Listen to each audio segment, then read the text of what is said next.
Okay class, तो आज हम स्टडी करने वाले हैं B pharma 7th semester instrumental methods of analysis subject का यूनिट 3 का एक लॉन्ग इंपॉर्टेंट क्वेश्चन के बारे में। जो आज का हमारा क्वेश्चन होने वाला, write about principle methods and application of thin layer chromatography. तो स्टूडेंट्स, ये जो थिन लेयर क्रोमेटोग्राफी होती है एक सेपरेशन टेक्निक्स होती है जिसको हम आज फुल्ली डिस्कस करने वाले हैं, जो कि एकेटी यूनिवर्सिटी में हमारा 10 या फिर 7 मार्क्स का क्वेश्चन पुटअप होता है। तो इसी को हम आज डिस्कस करने वाले हैं, वो भी लॉन्ग में। ओके क्लास, तो सबसे पहले हम देख लेते हैं थिन लेयर क्रोमेटोग्राफी होती क्या है। तो हम अगर ओरली समझाने की कोशिश करें तो यह एक सेपरेशन की टेक्निक्स होती है, जो कि हम क्रोमेटोग्राफी हमने जो पिछली क्लासों में पढ़ा था ना, उसी का एक टाइप होता है जिसे हम थिन लेयर क्रोमेटोग्राफी करते हैं। थिन लेयर किस लिए बोलते हैं? क्योंकि जो स्टेशनरी फेज होती है जिसमें हम एक थिन प्लेट या फिर जिससे ग्लास हो गया या फिर एल्युमिनियम प्लेट होगी उसका यूज करते हैं, इसीलिए हम थिन लेयर इसको बोलते हैं, थिन लेयर क्रोमेटोग्राफी। तो डेफिनेशन देखते हैं। थिन लेयर का मतलब हो जाएगा stationary phase applied as a thin layer, और क्रोमेटोग्राफी का मतलब होता है यह एक सेपरेशन टेक्निक्स होती है। So thin layer chromatography is a type of chromatography in which stationary phase में हम क्या यूज करेंगे? Silica gel in form of slurry applied as thin layer on glass या फिर एल्युमिनियम प्लेट। जो जैसे हम जो प्लेट का यूज करेंगे उस पर हम silica gel as a stationary phase का यूज करेंगे, और and liquid passed over it as a mobile phase. जो हमारी मोबाइल फेज होगी उसमें हम किसी लिक्विड का यूज करने वाले हैं। तो हम आगे देखते हैं प्रिंसिपल क्या होता है। थिन लेयर जो क्रोमेटोग्राफी उसका प्रिंसिपल देखते हैं, इसमें आपको समझ में आएगा कि कैसे क्या होती है प्रोसेस। तो हमारे ये जो प्लेट रखी हुई है तो ये क्या होती है? स्टेशनरी फेज, जिसमें हम सिलिका जेल का यूज करेंगे और यह पोलर नेचर की होगी। देखिए इसमें क्या होता है, जो प्रिंसिपल होता है इसका बेसिस होता है एडजॉर्प्शन के बेसिस पर। जिससे अगर हम ये प्लेट जो होगी पोलर नेचर की होगी तो जो मोबाइल फेज होगी वो ये नॉन पोलर नेचर की होनी चाहिए, इसी तभी ये जो होगी एडजॉर्ब कर पाएंगी। इसमें एडजॉर्प्शन होता है, जो कि ये मतलब एडजॉर्ब नहीं हो पाती। जो हम प्रिंसिपल देखेंगे जिससे TLC is based on the separation of molecule on the basis of adsorption, यानी कि affinity towards stationary phase. The component which have more affinity towards stationary phase move slowly. अगर जैसे कम दोनों फेज, जैसे प्लेट जो होगी अगर पोलर नेचर की होगी और जो मोबाइल फेज होगी वो भी पोलर नेचर की होगी ना, तो दोनों के बीच क्या हो जाएगा? अट्रैक्शन हो जाएगा, यानी कि एफिनिटी कम हो जाएगी, जिससे कि क्या होगा? जो मूव ऑन होगा, जो ऊपर जाने वाला होगा कलर के बेसिस पर, तो वो स्लोअर हो जाएगा। इसीलिए ये बता रहे हैं कि if component have less affinity towards stationary phase so move faster. अगर इन कंपोनेंट के बीच में अलग अलग नेचर के होंगे, जिससे अगर स्टेशनरी फेज जो होगी पोलर नेचर की, और अगर मोबाइल फेज जो होगी वो जो आपका नॉन पोलर नेचर की होगी, तो ये अच्छे से काम कर पाएंगी। तो यहाँ पर ये प्रिंसिपल होता है एडजॉर्प्शन के बेसिस पर, तो एडजॉर्प्शन ही आपको याद रखना है। क्लास, तो अब देख लेते हैं नेचर की बेसिस पर जो थिन लेयर क्रोमेटोग्राफी होती है, जो मेथड होता है कितने टाइप का होता है। Thin layer method are 2 types, यानी कि नॉर्मल फेज या फिर रिवर्स फेज। नॉर्मल फेज में क्या होगा? जो स्टेशनरी फेज होती है ना, वो पोलर नेचर की होती है, यानी कि हाइड्रोफिलिक नेचर को होती है, जिसमें हम स्टेशनरी फेज में सिलिका जेल का यूज़ कर सकते हैं, एल्युमिनियम का यूज़ कर सकते हैं। और जो मोबाइल फेज होगी नॉर्मल फेज में, तो उसमें वो नॉन पोलर नेचर की होनी चाहिए। और इसका अगर उल्टा कर देंगे नॉर्मल फेज का, तो हम बन जाएगा रिवर्स फेज। और रिवर्स फेज में क्या हो जाएगा? जैसे स्टेशनरी फेज यहाँ पर पोलर नेचर की थी, तो यहाँ पर क्या हो जाएगी? Stationary phase non polar nature की, और जिसमें हम कैल्शियम सिलिकेट का यूज करते हैं, और मोबाइल फेज में हम पोलर नेचर की हो जाएगी। तो ये सिंपल सा टाइप है। इसको अगर 2 मार्क्स में पूछा भी जाता है ना, तो इसको ऐसे लिख सकते हैं आप। क्लास, अब देख लेते हैं जो मेथडोलॉजी होती है TLC प्लेट का। मतलब जैसे हम कोई भी प्रोसीजर करेंगे तो TLC प्लेट वाला, तो सबसे पहले हम क्या सिलेक्ट करेंगे, कैसे क्या प्रोसीजर करेंगे, तो उसकी मेथडोलॉजी क्या होती है उसको देखने वाले हैं। There are following steps involve in thin layer chromatography. Students, अगर आपको ये समझ में ना आएगा ना, तो अभी लास्ट में बता दूंगा कि ये टॉपिक आप लिख देना है एग्जाम में, और ये हो जाएगा कंप्लीट आपकी मेथडोलॉजी। तो सबसे पहले क्या करेंगे हम, ये कोई भी प्रोसीजर करने से पहले हम क्या करेंगे? सिलेक्ट करेंगे प्लेट्स का। जो हम थिन लेयर क्रोमेटोग्राफी में प्लेट का सिलेक्शन करेंगे। देन उसके बाद क्या होगा? सिलेक्शन करने के बाद स्टेशनरी फेज जो एडजॉर्प्शन होता है ना, एडजॉर्बेंट, उसका सिलेक्शन करेंगे, क्योंकि जो प्लेट पर हम अप्लाई करेंगे स्टेशनरी फेज का उसका। फिर प्रिपेयर करेंगे हम प्लेट को। वो जो एडजॉर्बेंस का सिलेक्शन किया है स्टेशनरी फेज वाले और प्लेट का, तो उनको हम अच्छे से फिक्स आउट करेंगे, तो इसीलिए हम बोलते हैं प्रिपरेशन ऑफ प्लेट। फिर बाद में एक्टिवेशन ऑफ प्लेट, जब हम फिक्सेशन मतलब प्रिपेयर कर लेंगे पूरी प्लेट को स्टेशनरी फेज और ये प्लेट को मिला करके, तो उसे ही हम एक्टिवेशन ऑफ प्लेट बोलते हैं। फिर बाद में क्या करेंगे, preparation and application of sample. जो हमारा सैंपल भरा होगा ना, वहाँ पर अगर हम प्लेट को अप्लाई करेंगे तो उसको हम सिलेक्ट करेंगे। फिर सिलेक्शन ऑफ मोबाइल फेज, जो इसमें हम सोल्यूशन भरने वाले हैं उसका मोबाइल फेज का हम सिलेक्शन करेंगे। फिर बाद में क्या हो जाएगा, हमारा यहाँ तक प्रोसीजर पूरा कंप्लीट हुआ ना, फिर बाद में क्या होगा, preparation of development tank.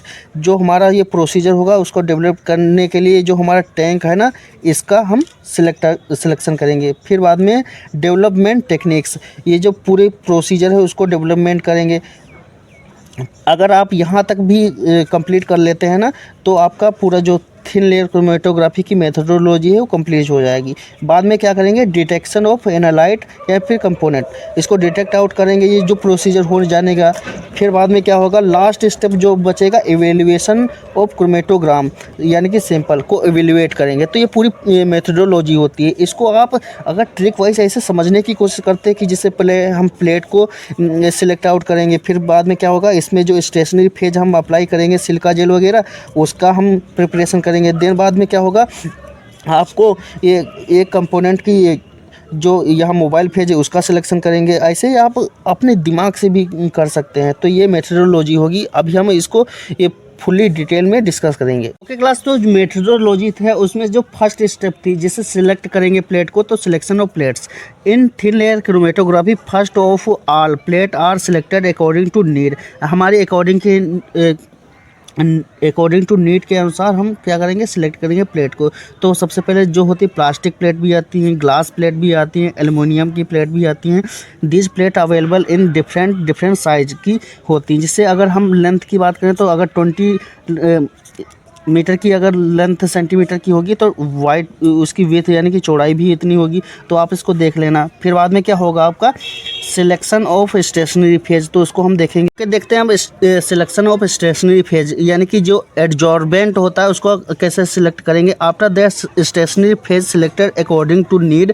Example जैसे सिलिका जेल होता है, हम यूज करते हैं एज स्टेशनरी फेज, एल्युमिनियम का यूज करते हैं, मैग्नीशियम ऑक्साइड का यूज करते हैं, और वो भी पोलर नेचर के लिए। अगर हमें नॉन पोलर चाहिए तो क्या होता है, कैल्शियम सिलिकेट होता है, मैग्नीशियम सिलिकेट होता है, वो नॉन पोलर नेचर की होती हैं। तो हम अपने अकॉर्डिंग टू नीड के अनुसार ही हम अपना सिलेक्ट आउट करेंगे एज अ स्टेशनरी फेज को। थर्ड स्टेप है प्रिपरेशन ऑफ प्लेट। प्लेट का प्रिपरेशन कैसे करेंगे। After that slurry of stationary phase, silica gel का जिसे हम सिलेक्ट कर लिए, applied on plate, this is called preparation of plate. जैसे नोट में हम देखे हैं यहाँ पर readymade plate also available in market, यानी कि जो रेडीमेड प्लेट भी आती हैं जो कि मार्केट में अवेलेबल हैं, तो उनको भी हम डायरेक्टली खरीद सकते हैं। फोर्थ स्टेप में क्या होगा, activation of plate. After preparation of plate, the plate are activated by keeping them in hot air oven. Hot air oven में हम क्या करेंगे, 110 डिग्री सेल्सियस से 120 डिग्री सेल्सियस टेम्परेचर पर 30 मिनट के लिए हम उसको हॉट एयर ओवन में पास आउट करेंगे एक्टिवेशन ऑफ प्लेट के लिए। फिफ्थ स्टेप है preparation and application of sample. जो सैंपल होगा उसको प्रिपेयर करेंगे, एप्लीकेट करेंगे। जैसे after that sample prepared by dissolving in solvent, यानी कि मोस्टली मोबाइल फेज जो यूज करेंगे जिसमें हम लिक्विड का यूज करते हैं as a mobile phase. After that we spot the mark of sample on plate with the help of capillary at 2 centimetre to below of plate. 6 number है selection of mobile phase solvent, यानी कि mobile phase is selected on the basis of polarity. अगर जैसे हमने stationary phase polar nature की ली है ना, तो जो हमारी मोबाइल फेज होगी वो नॉन पोलर नेचर की होगी। अगर हमने मोबाइल फेज को पोलर नेचर की ली है तो हमारी स्टेशनरी फेज होगी वो ये नॉन पोलर नेचर की हो जाएगी। तो ऐसे ही हम सिलेक्ट करते हैं। एग्जाम्पल के तौर पर देखते हैं वाटर, मिथेनॉल या और क्लोरो फॉर्म वगैरह हो गई, तो इनको हम सिलेक्शन करते हैं। 7th नंबर पर है preparation of development tank. Tank का यूज करेंगे, जिससे ये जो टैंक बना हुआ है क्यूब के शेप का, तो उसका हम कैसे डेवलपमेंट करेंगे। After that a development tank prepared and filled with mobile phase and where TLC plate kept and 45 इस पे एंगल पर रखना होता है। जैसे हमने जो हमारा टैंक है उसको प्रिपेयर कर लिया, उसमें हमने मोबाइल फेज भी डाली, फिर बाद में क्या करेंगे, जो हमारी TLC प्लेट को प्रिपेयर किया था ना, उसको 45 एंगल पर रखा जाता है। तो इसको याद कर लेना, मतलब छोटे छोटे टॉपिक हैं, इनको अगर अच्छे से कर लेते हैं तो हम पूरी मेट्रोलॉजी को कंप्लीट कर लेंगे। तो प्रिपरेशन ऑफ डेवलपमेंट टैंक, मतलब टैंक को प्रिपेयर करने के बाद में हम क्या करेंगे, डेवलपमेंट टेक्निक्स करेंगे। After putting plate into tank the mobile phase run और प्लेट बाय डिफरेंट टेक्निक्स। जैसे हम असेंडिंग टेक्निक्स का यूज़ करते हैं, डिसेंडिंग टेक्निक्स का, हॉरिजॉन्टल, 2 डायमेंशनल डेवलपमेंट और रिपीटेड डेवलपमेंट, इन टेक्निक्स का यूज करते हैं। तो उनको डेवलपमेंट टेक्निक्स के बाद क्या करेंगे, डिटेक्शन ऑफ एनालाइट कंपोनेंट या फिर RF वैल्यू को निकालेंगे और डिटेक्ट आउट करेंगे। After that TLC plate dried and then sample spot and mobile phase mark detected by using UV light by treating them with chemical. तो if spot are not visible so use visualizing agent. Example जैसे iodine हो गया, ninhydrin हो गया। After detecting of spot RF value determined. फिर जो last वाली step है, evaluation of chromatogram sample result, मतलब जो हमारी रिजल्ट होगी उसको हम एवेल्युएट करेंगे। After detection of spots position there RF value determined and it further compare to RF value of standard sample. यानी कि हम जो हमारा नॉन सैंपल आएगा ना, उसको हम स्टैंडर्ड आउट करेंगे और उसको हम डिटरमाइन कर लेंगे। इट कॉल्ड क्वालिटेटिव एवेल्युएशन, और इस प्रोसेस को हम क्या बोलेंगे, क्वालिटेटिव एवेल्युएशन। तो हमारा ये पूरी मेथडोलॉजी होगी। तो अगर आपको समझ में नहीं आया है तो दोबारा फिर से देख लीजिए और समझ में आ ही जाएगा। क्लास तो अब देख लेते हैं application of thin layer chromatography. तो in the separation of component of an extract, यानी कि सैंपल को सेपरेट आउट करने के लिए हम थिन लेयर क्रोमेटोग्राफी का यूज करते हैं। To determine the purity of substance, purity को डिटरमाइन करने के लिए हम थिन लेयर क्रोमेटोग्राफी का यूज करते हैं। और in analysis of antibiotics, antibiotics जो होती हैं उनको एनालिसिस करने के लिए separation of amino acid and vitamin, जो विटामिन और अमीनो एसिड्स होते हैं उनको सेपरेट आउट करने के लिए separation of inorganic ions, inorganic ions के सेपरेशन में भी यूज करते हैं थिन लेयर क्रोमेटोग्राफी का। Analysis of urine in blood, जो हमारा यूरिन एंड ब्लड होता है ना, उसको एनालिसिस करने के लिए भी हम थिन लेयर क्रोमेटोग्राफी का यूज करते हैं। जो कि क्लास, तो ये जो 3rd यूनिट का क्वेश्चन था, यह बहुत ही इंपॉर्टेंट क्वेश्चन है, तो इसको अच्छे से दोबारा रीड आउट करके ही जाना है, और यह क्वेश्चन आपके एग्जाम में आने ही वाला है। तो thank you for watching this video. मिलते हैं नेक्स्ट वीडियो में।